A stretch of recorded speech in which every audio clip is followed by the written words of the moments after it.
बेटा की नाम छियो? सोना। नहीं बुझलिया, जोर से कनिटा बोलो। सोना। अच्छा तू एना बोले छो इतने किसके? हाँ हमर आवाज ही एहन छै। अच्छा ऐनी आवाज ही छै की हेते। अच्छा हमरा पसंदे चाहला सगुन ला बेटा। अहाँ के कह दे छी हम नहीं उठा भोर का 4 बजे, ठीक से ना खाए ला बने। हम अपन घर में करबे नहीं करे दिए, एकटा हम खाए ला बनेबे, एकरा के खाए ला देबे बना बना के। नहीं रहब अगर ज्यादा हमरा तंग कर लिए ने हम चल जाम अपन मायके। बाप रे बाप, बियाह से पहिने कन्या के बोली नहीं फूटे रहे, आ जब बियाह भेले तो हमरा बेटा से फड़ा बन के लड़े छे। देखो दोगला छोड़, हम कह दई कि हम तोरा से प्यार ना करी ले। आई लव यू बोलबे कि ना? ना बोलेम ना। हम एकरा पर चढ़ के कूद जाए। जो रे दुगला कूद के मर जो जो। आखिरी बार पूछा था, नहीं बोलबे कि ना? ना। महाराज जी, इनके लड़का का शादी है, अब माल भी उमच के लिए है, अब भोज मोज भी नहीं करेंगे, लेकिन तनी कुछ ऐसा उपाय लगाइए कि भोजवा का खर्चवा कम में हो जाए। तो हम क्या करें, जितना आदमी के बुलाएंगे उतना आदमी आएंगे, आप बुलाइए ही नहीं। ना ना बुलाना तो पड़ेगा ना महाराज जी। सबके यहाँ घूम घूम के खाए हैं। एक काम करिए, ऐसा दिन रखिए ना जिस दिन लगन खाचा खोच हो, डेटे में डेट लड़ा दीजिए। और आदमी आएगा, दंड प्रणाम करेगा, नाश्ता करेगा, निकल जाएगा, फाइनल हो गया। जाइए, खाली तिल करू के लिए खाना बनवाने का इंतजाम कर दीजिएगा।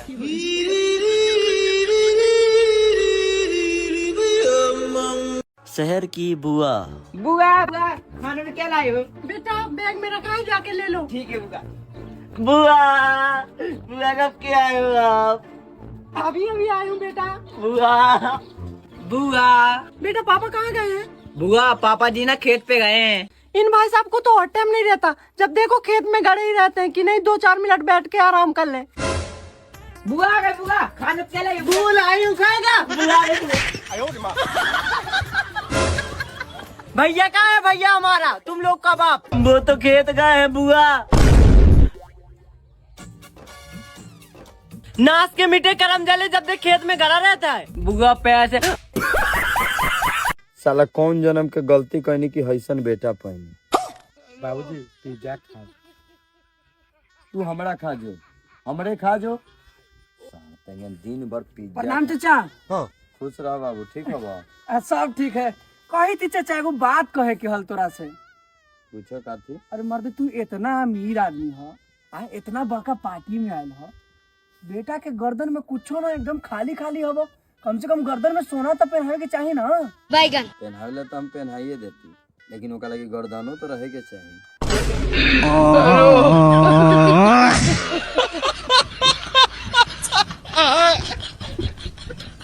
दमाद जी, बिया होई के बाद एक काम करे, चलो पानी वानी पी ले जा। चला हाँ, रुका तोहार दोस्त जोन बना हमका जमानत नंबर दे, कहे से लड़ा कर फिर बात करू हमसे। करे ससुरो ते मेरा नंबर दे। अरे सरऊ नंबर दे सारे बात। और सुनी ना, जब तोहार दोस्त एक नंबर के छिनेरा है, तू छिनेरे हो, तो से बिया न कर जा। अरे रानी रुको, अरे रानी रुको रुको रानी।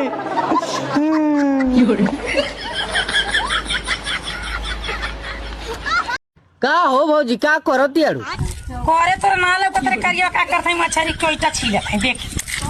ओई तर छिलल जाला, जैसे बुझात मछरिया खजूट भइल बा। आ का करबू मछरिया? हाँ बा करियो ना, खियाई फ्रेंड के खियाई, दीदी के खियाई, चाची के खियाई। सही एकदम रमणवा खानदान खाऊ का हो।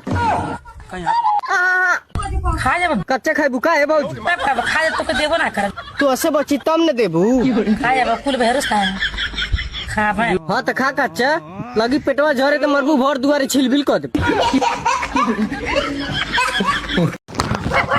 अरे सारे का भले कहा था कैला निकल फेंडोस मिले हैं?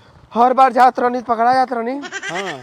अब की सोचलिए भेष बदल के जाई, तबले हमार गर्लफ्रेंडो जैसे हमके देखल है तैसे चिल्लाए लगल एलियन एलियन। फिर का भइल? तबले पूरा गौवा वाले आ गए।